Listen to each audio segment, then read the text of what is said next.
ನಮಸ್ಕಾರ ಎಲ್ರಿಗೂ. ಮೊದಲನೇದಾಗಿ ನಾನು ಹೇಳ್ಬೇಕಾಗಿರುವಂತ ವಿಷಯ ಅಂತ ಹೇಳಿದ್ರೆ, ಜಾಗೃತ ಕರ್ನಾಟಕಕ್ಕೆ ತುಂಬಾ ಧನ್ಯವಾದಗಳು.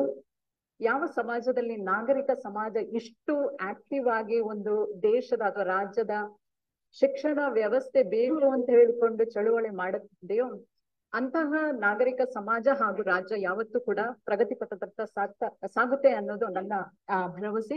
ಇದನ್ನು ನಾವು ಪ್ರಪಂಚದಾದ್ಯಂತ ನೋಡಿದ್ದೇವೆ.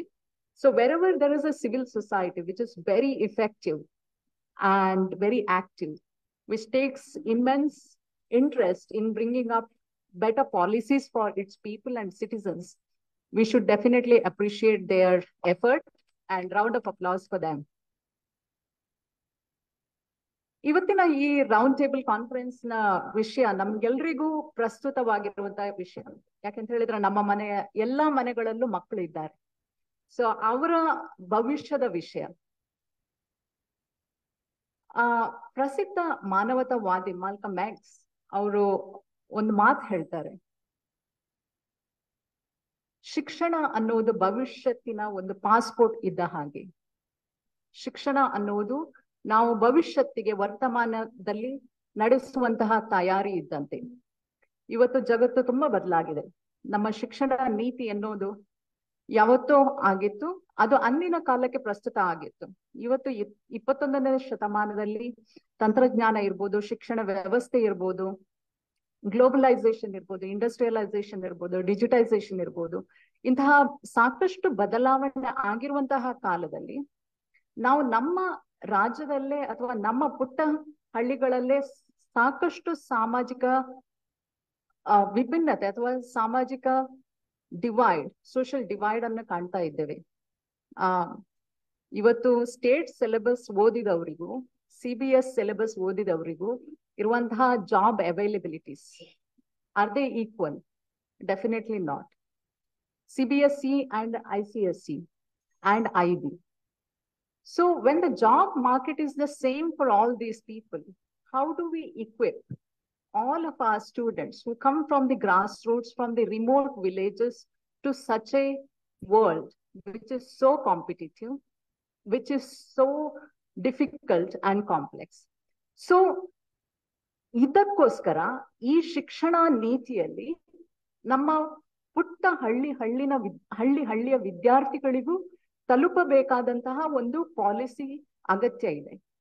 ಆ ನಿಟ್ಟಿನಲ್ಲಿ ನಾವು ಈ ಪಾಲಿಸಿಯ ಬಗ್ಗೆ ಯೋಚನೆ ಮಾಡಬೇಕು. ನಾವು ಇವತ್ತು ಯಾವ ರೀತಿಯ ಶಿಕ್ಷಣ ನೀತಿಯನ್ನು ಜಾರಿಗೊಳಿಸುತ್ತೇವೆ ಎನ್ನುವುದರ ಮೇಲೆ ಈ ರಾಜ್ಯದ, ಈ ನಾಡಿನ, ಈ ದೇಶದ, ಹಾಗೆ ಈ ವಿಶ್ವದ ಭವಿಷ್ಯವು ಕೂಡ ನಿರ್ಧಾರ ಆಗ್ತದೆ. ನಾನು ಯಾಕೆ ವಿಶ್ವದ ಅಂತೇಳಿ ಹೇಳ್ತಾ ಇದ್ದೇನೆ ಅಂತ ಹೇಳಿದ್ರೆ, ಪ್ರಪಂಚದಲ್ಲೇ ಅತ್ಯಧಿಕ ಜನಸಂಖ್ಯೆ ಇರುವಂತಹ ದೇಶ ನಮ್ದು ಇವತ್ತು. 1.5 ಬಿಲಿಯನ್. ಮುಂದಿನ 10 ವರ್ಷಗಳಲ್ಲಿ ಪ್ರಪಂಚದ ಯಾವುದೇ ಒಂದು ವಿದ್ಯಮಾನಗಳಲ್ಲಿ ನಮ್ಮ ಯುವ ಜನತೆ definitely they'll play an important role, because we are one of the democracies in the world which is the youngest democracy in the world. The average age group is below 27. Most of the developed countries have saturated their age group. The average age is around 50. So we have to equip our youth for the future and a future world. So ಇದ್ರಲ್ಲೂ ಕೂಡ 2011ನೇ ಜನಗಣತಿ ಪ್ರಕಾರ ಕರ್ನಾಟಕ ರಾಜ್ಯದಲ್ಲಿ 6.5 ಕೋಟಿ ಜನಸಂಖ್ಯೆ. ಅದ್ರಲ್ಲೂ 45% ಜನಸಂಖ್ಯೆ 24 ವರ್ಷದ ಕೆಳಗಿನವರು ಅಂತ ಹೇಳಿದ್ರೆ, ಈ ಶಿಕ್ಷಣ ನೀತಿ ಅವರ ಭವಿಷ್ಯವನ್ನ ಎಷ್ಟು ಪ್ರಾಮುಖ್ಯತೆಯಿಂದಾಗಿ ರೂಪಿಸಬಹುದು ಅನ್ನೋದಕ್ಕೆ ಇದು ನಮ್ಗೆ ಗೊತ್ತಾಗ್ತದೆ. ನಮ್ಮ ರಾಜ್ಯದಲ್ಲಿರುವಂತಹ ಜನಸಂಖ್ಯೆ ಯುನೈಟೆಡ್ ಕಿಂಗ್ಡಮ್ ಅಥವಾ ಬ್ರಿಟನ್ ನಲ್ಲಿರುವಂತಹ ಜನಸಂಖ್ಯೆ ಒಂದು ರಾಷ್ಟ್ರದ ಜನಸಂಖ್ಯೆಗೆ ಸಮಾನ. ಸೊ ಹಾಗಿರುವಾಗ ಈ ರಾಜ್ಯದ ಮುಂದಿನ ಜನಾಂಗ ಈ ವಿಶ್ವದ ಭವಿಷ್ಯವನ್ನ ನಿರ್ಧಾರ ಮಾಡುವವರು. ಹಾಗಿರುವಾಗ ನಮ್ಮ ರಾಜ್ಯ ಶಿಕ್ಷಣ ನೀತಿ ಈ ನಿಟ್ಟಿನಲ್ಲಿ ರೂಪುಗೊಳ್ಬೇಕಾಗಿದೆ. ಜಾಗತಿಕವಾಗಿ ಮತ್ತು ತಾಂತ್ರಿಕವಾಗಿ ಆಗಿರುವಂತಹ ಬದಲಾವಣೆಗಳನ್ನ ನಮ್ಮ ಈ ಶಿಕ್ಷಣ ನೀತಿ ಗಣನೆಗೆ ತೆಗೆದುಕೊಳ್ಳಲೇಬೇಕು. ಅದೇ ರೀತಿ ಸಾಮಾಜಿಕವಾಗಿ ಶ್ರೇಣೀಕರಣಗೊಂಡಿರುವಂತಹ ನಮ್ಮ ಸಮಾಜದಲ್ಲಿ ಜೆಂಡರ್ ಅಂಡ್ ಸೋಷಿಯಲ್ ಇನ್ಕ್ಲೂಸಿವಿಟಿ ಕೂಡ ನಮ್ಮ ಶಿಕ್ಷಣ ನೀತಿಗೆ ಒಂದು ಮುಖ್ಯ ಸೂತ್ರ ಆಗ್ಲೇಬೇಕು. ಇವಾಗ ನಮ್ಮ ಮುಂದಿರುವಂತಹ ಪ್ರಶ್ನೆ ಎರಡು: ಯಾರು ಈ ಶಿಕ್ಷಣ ರೀತಿ ರೂಪುಗೊಳ್ಳುವಿಸುವಿಕೆಯಲ್ಲಿ ಅಥವಾ ಯಾರು ಈ ಶಿಕ್ಷಣ ನೀತಿಯನ್ನು ರೂಪಿಸಬೇಕು? ಎರಡನೇದು, ಈ ಶಿಕ್ಷಣ ನೀತಿಯಲ್ಲಿ ಏನೆಲ್ಲ ಇರಬೇಕು? ಬಹುಭಾಷೆ, ಸಾಂಸ್ಕೃತಿಕ ವೈಶಿಷ್ಟ್ಯತೆ, ಆರ್ಥಿಕ ಪ್ರಾಬಲ್ಯ, ಹಾಗೆ ಬ್ರಿಟನ್ ರಾಷ್ಟ್ರದಂತಹ ಜನಸಂಖ್ಯೆ ಇರುವಂತಹ ನಮ್ಮ ರಾಜ್ಯ, ಇದರದ್ದೇ ಪ್ರತ್ಯೇಕ ಶಿಕ್ಷಣ ನೀತಿ ಬೇಕು ಅನ್ನೋದಕ್ಕೆ ಎರಡು ಮಾತಿಲ್ಲ. ಯಾಕಂತ ಹೇಳಿದ್ರೆ ನಮ್ಮ ಮುಂದಿನ ಪೀಳಿಗೆಯ ಶಿಕ್ಷಣ ನೀತಿಯನ್ನ ರೂಪಿಸಬೇಕಾದವರು ಈ ರಾಜ್ಯದ ಆಗು ಹೋಗುಗಳನ್ನು, ಇಲ್ಲಿಯ ಆದ್ಯತೆ ಬಾಧ್ಯತೆಯನ್ನು ಅಧ್ಯಯನ ಮಾಡಿದವರು ಇರ್ಬೇಕು. ಈ ರಾಜ್ಯದ ತಳಮಟ್ಟದ ಸಮುದಾಯದ ಅಗತ್ಯತೆಗಳನ್ನು ತಿಳಿದವರು ಇರ್ಬೇಕು. ಇದನ್ನು ಎಲ್ಲೋ ದೆಹಲಿಯಲ್ಲಿ ಕುಳಿತುಕೊಂಡು ಅಲ್ಲಿಂದ ರೂಪಿಸಿದಂತಹ ಶಿಕ್ಷಣ ನೀತಿ ನಮಗೆ ಸಮಂಜಸವಾಗಿ ಇರ್ಲಿಕ್ಕೆ ಇಲ್ಲ. ಇದು world wide, that is the policy making formulation.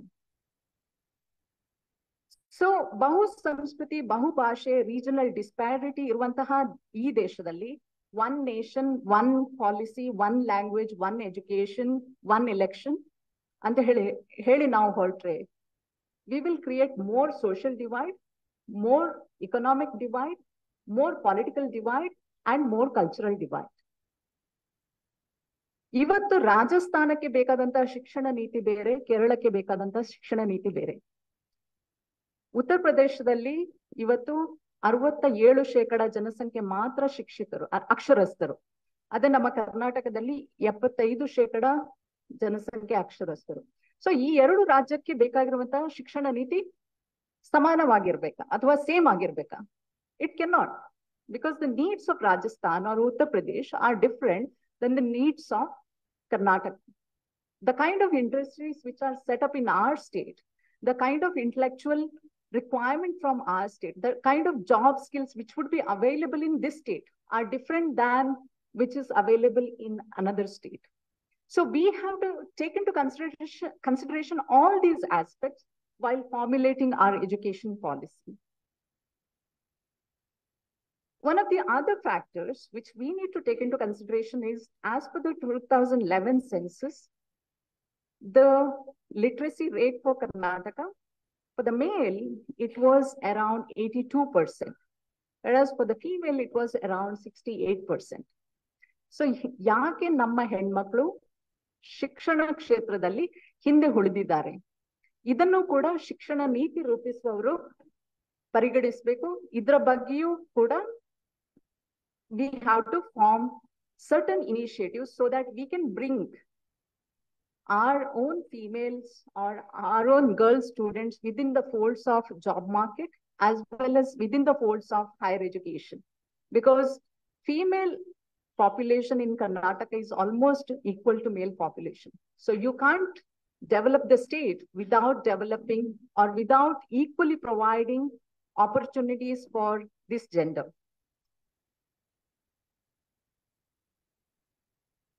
So in this regard, I'm proud that the state government has taken a fantastic initiative to formulate this state education policy, and the state education committee has been formed. Now let's address the second question. While formulating this particular policy, what kind of initiatives or what kind of education system has to be in our state education policy, right? So Honorable Chief Minister Siddaramaiah said, I'm confident while formulating this particular state education committee, what was his focus areas?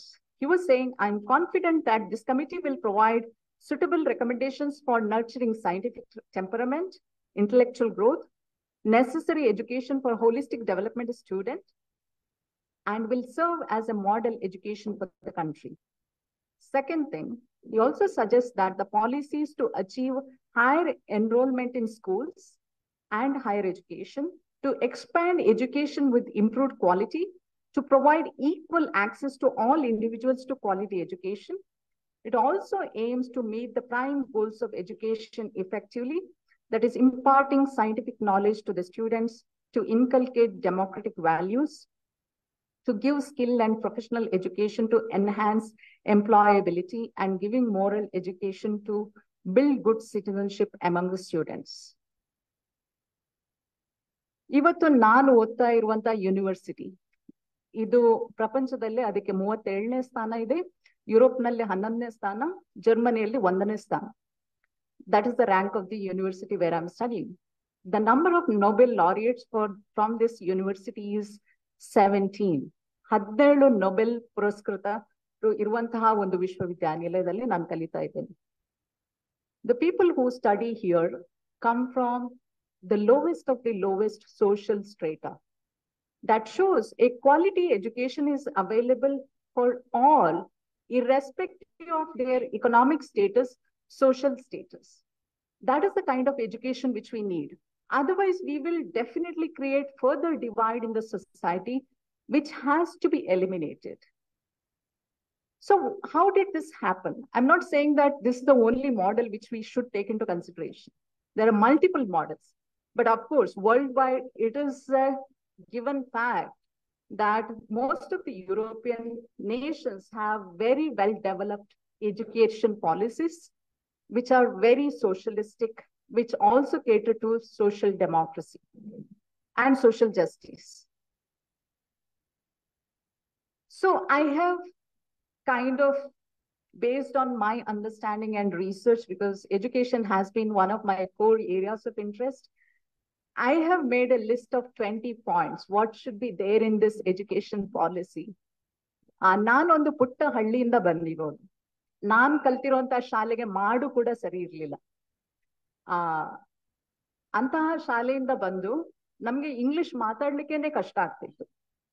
ನಾವು ಕಲಿತಿರುವಂತಹ ಲಾ ಕಾಲೇಜಿನಿಂದ ಬಂದು ಇಲ್ಲಿ ಬೆಂಗಳೂರಿನಂತಹ ಒಂದು ಮಹಾನಗರದಲ್ಲಿರುವಂತಹ ಕಾಲೇಜಿನಲ್ಲಿ ಕಲಿತು ಬಂದವರೊಟ್ಟಿಗೆ ನಾವು compete ಮಾಡ್ಬೇಕು ಅಂತೇಳಿ ಇದ್ದಾಗ ನಮ್ಗೆ ಅಷ್ಟು ಕೀಳರಿಮೆ ಆಗ್ತಾ ಇತ್ತು. ಒಂದು ಇಂಗ್ಲಿಷು ಕೂಡ ಸರಿಯಾಗಿ ಮಾತಾಡ್ಲಿಕ್ಕೆ ಬರೋದಿಲ್ಲ ಅಂತ ಹೇಳ್ಕೊಂಡು. So this divide is always there. So how do you ensure that the more developed system is taken back to the villages, because that is where almost 50% of our youth is there, our younger population is there, our children are there. Unless you equip them, you can't build a better society or better state. Otherwise, as we see today, only the elites, ನಾವು ಯಾರು ಶ್ರೀಮಂತರು ಹೇಳ್ತಾರೆ, ಉಳ್ಳವರು ಹೇಳ್ತಾರೆ, they will send their students to Harvard, Stanford. But people like me, whose father cannot even afford to pay the fees of a state school, they will remain backward. So we don't want such an education policy. The reason why I decided to speak about this particular topic is for the same reason. What we need is an education policy which would also reach out to people like us. So I know that I have been given only 10 minutes time. So what I have decided is I will just read out what I think should be there definitely in the education policy. I will also give the brief of these 20 points to the Jagrata Karnataka committee. It has to be interdisciplinary. One of the focus areas has to be interdisciplinary. Today, everything, Professor Chatterjee was saying, we teach technology, we teach engineering, we teach medicine. But even technology, if at all you see in the foreign universities, it is always interdisciplinary. A technology is taught along with sociology. ಇವತ್ತು LinkedIn ಅಂತೇಳಿ ನಾವೊಂದು application ನೋಡ್ತೀವಿ, Facebook ಅಂತೇಳಿ application ನೋಡ್ತೀವಿ. It's very important to understand human behavior to develop a platform like that. ನೀವು ಯಾರಿಗೆ friends request ಕಳಿಸ್ತೀರಾ? ನೀವು ಯಾರಿಗೆ ಫ್ರೆಂಡ್ಸ್ ರಿಕ್ವೆಸ್ಟ್ ಕಳಿಸ್ತೀರಾ? ನೀವು ಯಾರ ಫ್ರೆಂಡ್ಸ್ ರಿಕ್ವೆಸ್ಟ್ ಅನ್ನು ಅಕ್ಸೆಪ್ಟ್ ಮಾಡ್ತೀರಾ? It is based on human behavior. How do you behave in a social circumstance? So unless you merge these two aspects, you can't equip our people to 21st century requirements. So interdisciplinary is very important, and more focus has to be on industry collaboration, because that is the one thing which would help our youth to get employment. So the training has to be in collaboration with the industries. Karnataka has been blessed with good industries and technology companies. So there has to be an active collaboration with them. And also there has to be intrapersonal and interpersonal skill sets. It's not enough. Today, we have to measure the value of a product not based on IQ. It has to be based on an accomplishment quotient, AQ. With the resources which you have, with the educational background you have, how effectively you can accomplish a talent. Focus has to be also on sustainability development goals, which have been laid down by the United Nations. And digitization of most of our schools. That is the only way we can take the world back to our villages. ಕೊನೆಯದಾಗಿ ನಾನು ಹೇಳ್ತಾ ಇರೋದು ಏನು ಅಂತ ಹೇಳಿದ್ರೆ, ಈ ರಾಜ್ಯಕ್ಕೆ ಬೇಕಾಗಿರುವಂತಹದ್ದು ತಳಮಟ್ಟದಿಂದ ಹಿಡಿದು ಎಲ್ಲ ರೀತಿಯ ಆದ್ಯತೆ ಅಗತ್ಯತೆಯನ್ನ ಅರಿತು ಅದಕ್ಕೆ ಸ್ಪಂದಿಸಿ ಅದಕ್ಕೆ ಪೂರಕವಾಗಿರುವಂತಹ ನೀತಿ. ನಮಗೆ ಇವತ್ತಿನ ಪೀಳಿಗೆಗೆ artificial intelligence, autonomous cars, metaverse ಜೊತೆಗೆ ಬಸವಣ್ಣ, ಕುವೆಂಪು, ಅಂಬೇಡ್ಕರ್, ಗಾಂಧಿ, ಅಕ್ಕ ಮಹಾದೇವಿಯರು ಈ ರಾಜ್ಯದಲ್ಲಿ ಅಥವಾ ಈ ನಾಡಿನಲ್ಲಿ ಬಿತ್ತಿರುವಂತಹ ಮೌಲ್ಯಭರಿತ ಶಿಕ್ಷಣ. ಹಾಗೆ one of the concern which I have is about this particular state education policy is ನಮ್ಮ ಎಜುಕೇಶನ್ ಕಮಿಟಿಯನ್ನು ಅದರ ನೇತೃತ್ವ ವಹಿಸುವವರು ಈ ನಾಡಿನ ಜನತೆಯ ನಾಡಿ ಮಿಡಿತವನ್ನು ಅರ್ಥ ಮಾಡಿಕೊಳ್ಳುವವರು. With the due respect, I am a big admirer of Sukhdev Thorat. I am not kind of questioning his credibility and qualification, but it would be better if at all this kind of committee would have been led by a person who understood the soil of this land, who understood the needs of this land, who can understand the needs and requirements of this land, the language of this particular state, and also the caste dynamics of this particular state, and all the aspects of this particular state. Same thing has been done in Tamil Nadu, where Justice de Murugesan, who has been the son of the soil, who is leading this committee. So with this, what I would say is, what we need in our education policy is constitutional values, social justice, equal opportunities, employability, economic security and social equity, transparency, accountability and compassion, all the 17 sustainability development goals of the United Nations, a training on conflict resolution, collaboration, and teamwork, because these are the needs of the 21st century, which is futuristic, which is focused on digitization and the digital skills and digital literacy, which is also focused on rural and urban development. With that, I would just conclude my thoughts. Thank you.